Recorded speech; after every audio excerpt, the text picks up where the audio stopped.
Omukolo gw'okukuza olunaku olw'okulwanyisa ekyabakyala okufiira mu ssanya olwa Safe Motherhood Day n'okujjukira abakyala abazze bafa nga bazaala gwabadde ku ssomero lya Hihi High School mu disitulikiti y'e Kanungu.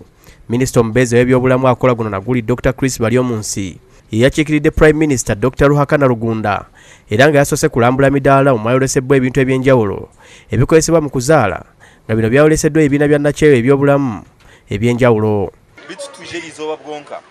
Konka tumazire obwire bwingi inga tumazire obwire obukushika wiki yona nitwetorora Kanungu yona tukukora ekibakweta amagara marungi. Minisita mubaka bwa Dr. Rugunda yategeezezza ng'essira bwe ligenda okuteekebwa mu kuzimba amalwaliro mu byalo n'okwongera okuteekawo za ambulensi okuyamba abakyala kikendeeze ku bakyala abafa nga bazaala. Government is continuing to prioritize the attraction, recruitment and retention of critical cadres to offer maternal and newborn care services, especially in the hard to reach areas like Kanungu. Emikolo gyetabiddwako abakulembeze ba disitulikiti y'e Kanungu n'abantu bangi. Ate yo gavumenti ng'eyita mu bitongole byayo omuli ekivunaanyizibwa ku ddagala ekya National Drug Authority n'ekya NARO etandise okunoonyereza ku bigambibwa nti eddagala erikozesebwa okugema ente terikyattankwa ekitadde abalunzi ku bunkenke. Abalunzi abasinga obungi bagamba nti enkwa n'eddagala erikozesebwa biriko okwemulizibwamu ng'enkwa ezimu bagamba tezifa ate abamu nga bagamba nti eddagala eryo si ddungi.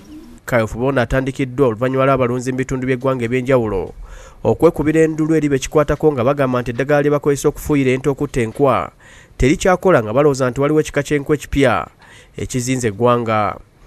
Nga tugezaako okutambula okutalaga eggwanga okunoonyereza ku kizibu ekivuddeko enkwa okuba nga tezikyafa nga bamaze zifuuyira n'eddagala erikola mu kufuuyira. Disitulikiti ezisinze okukosebwa enkwa mulimu Wakiso, Kiruhura, Kiboga n'Embalala era nga abalunzi bagamba nti ente zaabwe yadde bazifuuyira eddagala erya ssente nnyingi enkwa ziremeddemu. Tugenda kukola risaaki eno mu ggwanga lyonna okulyetooloola nga tujjayo enkwa mu mafaamu g'abalunzi ku nte zonna tuzitwale mu gezeserezo olaba laboratories zisobole okukola ki okutesitinga tulabe ngoba kalisa tezikyakola oba tezikyakola era kivudde ku ki lwaki tezikola. Ekintu kino kigenda kutwalira eddala ebbanga lya myezi 6 nga tutambula eggwanga. Ali Waswa ne Procopius Sulumuwe bakusakidde eggulire lino ku Lwabukedde TV.